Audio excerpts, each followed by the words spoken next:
This is a journey. For decades, Dr. Caprice Hollins has been teaching people how to talk about racism. But in the months since a police officer killed George Floyd, it's been harder than ever for her to keep up. Calling, emailing, we're all slammed. Dozens of different business and nonprofit leaders have requested racial awareness trainings. She even led a few for our staff at King 5. This is about what you do when people share with you how racism is impacting their lives. The people who attend come from all different backgrounds, but in each session, she asks everyone the same question. When did you first realize that your race mattered?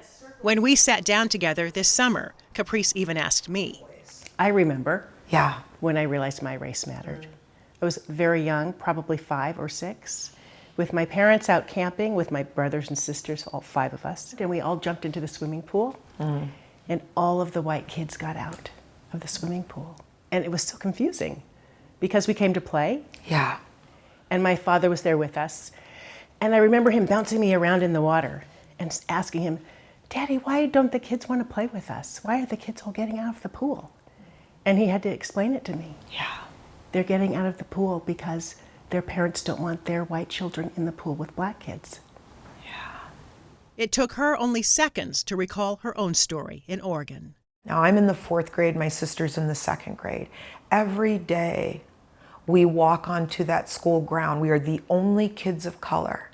These kids would surround us and spew the N-word at us. And I never told anybody how being called the N-word felt. I never talked with anybody about how I tried to be this good person. That if I was nice, maybe if I made myself perfect, then maybe people would treat me, white people would give me a chance. Caprice says that is what it feels like for our nation's people of color. When I ask people of color this question, they'll say, I don't remember a time when my race didn't matter. And that's what we found when we sent a crew out to ask Caprice's favorite question. When did you realize your race mattered? 1975. Kindergarten in Dallas, Texas. Early on, I'm an immigrant. What kind of Chinese are you? Where I'm actually not Chinese. But when we asked the same question of a number of white people, When did you realize your race mattered? My race what? When did you realize your race mattered? I don't know if I can answer that question. I don't know if I still know my race matters. So was there any sort of particular thing that you can think of where you realized that your race mattered?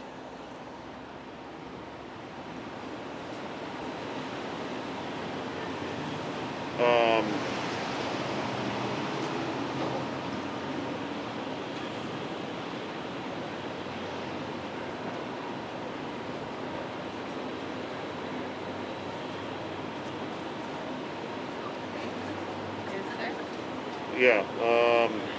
I'm trying to think of one. Any particular incident or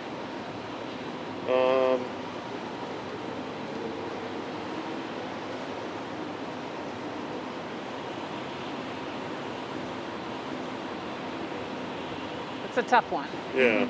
That question creates confusion. How is it that in 2021, white people still struggle or are confused by that? Why are we not further along? I think that white people are confused by it because there's nothing in their experience that leads them to think that they should be thinking of race any other way than to not think about race. Don't notice it, don't talk about it, you're a good person. We're all the same. So our society feeds that message from an early age. it's a message that our differences don't matter. But Caprice's question leads many to realize as they answer. When did you realize your race mattered? Oh, man. I guess, being white, I think I had the privilege of not really having to realize that until, a little bit later in life. But, yeah, that's a tough question. And I guess I've had the privilege I haven't really had to think about that as much. I kind of look at myself and go how the hell did I not get this before? Why do I have to be 50 years old, live in Seattle in a blue bubble, and it still took me this long to figure out?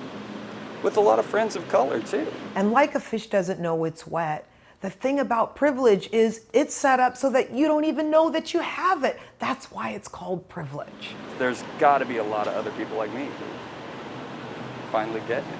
And there are, Caprice says, hundreds of people in her trainings questioning themselves in ways they never have before.